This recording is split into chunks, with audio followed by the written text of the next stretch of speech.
Pre prihlásenie sa na stránku slovensko.sk klikneme v prehliadači na Prihlásiť sa na portál.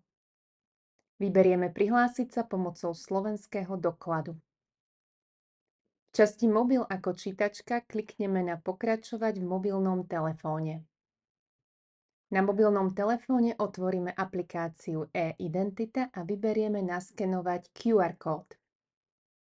Kameru nasmerujeme na QR kód na obrazovke počítača. Zadáme bok, priložíme doklad k anténe mobilu,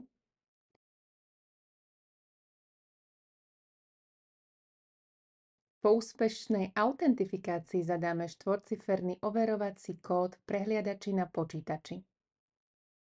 Sme prihlásení na portál slovensko.sk a môžeme si pozrieť správy v našej schránke.